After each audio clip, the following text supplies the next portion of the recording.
Okay, Gaffer, we're here after a 3-2 loss against Curzon. Saturday, you said the minimum requirement was maximum effort. Did you get that today? No, I did not. Yeah, complete opposite to what it was on Saturday. And you think we weren't at the races against Marine or Hereford, and then I didn't think we were at the race against Radcliffe first game of the season. But then Saturday against Telford, we worked our socks off. Everybody worked socks off. And then obviously it's a quick turnaround, so you got to play again 2 days later. But it's the same for everyone in the league. So it's the same for Curzon, who outran us, outbattled us, outplayed us today. And yeah, today was everything was minimum today. Everything was minimum. It was just I can't even say below par because it just wasn't good enough. Again, we can see from set players stuff that we work on. Players come in after the game and they go, "Oh yeah, I know I should be." It's time now to man up a little bit, and we're not an academy side. There's points at stake. There's a league to be won. There's playoffs to be got. But if we don't start turning the corner, it's swimming out of games of football. I think the most frustrating thing for the Terraces is the way the goals are being conceded. Every goal probably avoidable today, but you mentioned set pieces. That's a few goals now from set pieces. Disappointing for everyone. Yeah, and it's stuff that we work on. But if you look at the first goal today, Max gets his head down really low. There's no one around him. He heads it into the 6-yard box, and they score from that. That's just individual errors. That's it's human error. So you can sometimes forgive that, but Max knows that he should have done better. But it's the set plays that we work on set plays on a daily basis. We walk players through it. We do live actions of it. And yeah, just off it, players not doing their jobs. It's down to ownership. Take ownership of your job for what you were brought into the football club to do. And today, bar maybe Ty Sodji, who kind of worked his socks off, took his goal well. Yeah, there wasn't anyone else today who I thought was worthy to wear the Buxton shirt.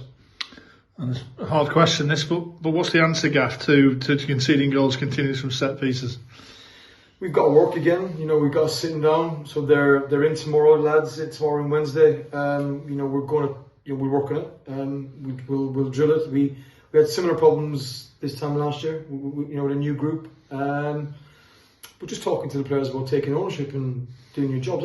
I think individually our players were better than Curzon players on a team sheet. But team sheets don't win you games of football. I've recruited those players for a specific reason, is to win us games of football in a certain way. But when you don't do the basics correctly, or you don't do the basics right, or you don't want to do the basics right, then you've got an uphill struggle. And football soon becomes a leveler. So as good as we are, we move the ball really well. When you concede goals like that, it's very rare you're going to go and score 3 or 4 goals when you're gifting teams goals like that. Yeah, we seem to be giving ourselves a lot of hard work in the last 20 minutes of every game so far with the goals we're conceding.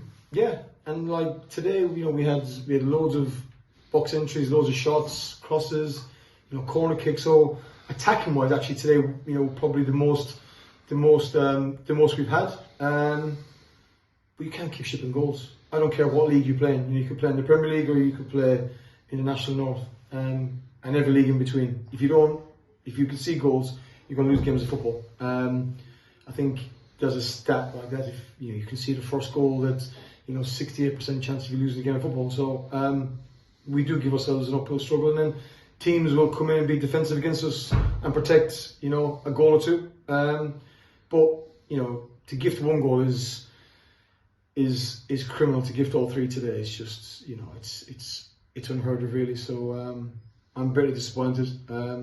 Yeah. And no excuses, but a late change. Sammy just pulling up in the warm up, meaning a late change. Did that affect us? Yeah, Sammy pulled up. He felt his hamstring a little bit. No, there's no excuses. I'm not making excuses for that.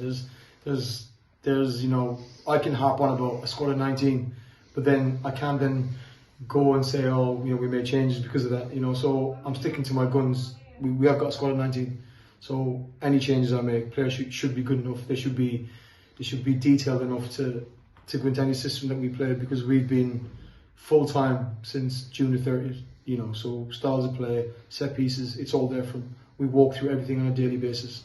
We've got a full-time analyst here who puts clips together for everybody. So yeah, there's no excuses to this. Sammy, you know, was precautionary. We've got games Tuesday, Saturday coming up, so it was precautionary. Tate coming off at half-time was precautionary. But again, everybody who comes onto the pitch is good enough to start. Okay, Gaff. Well, unlucky today. I'll catch up with you in a week. Cheers, Chris.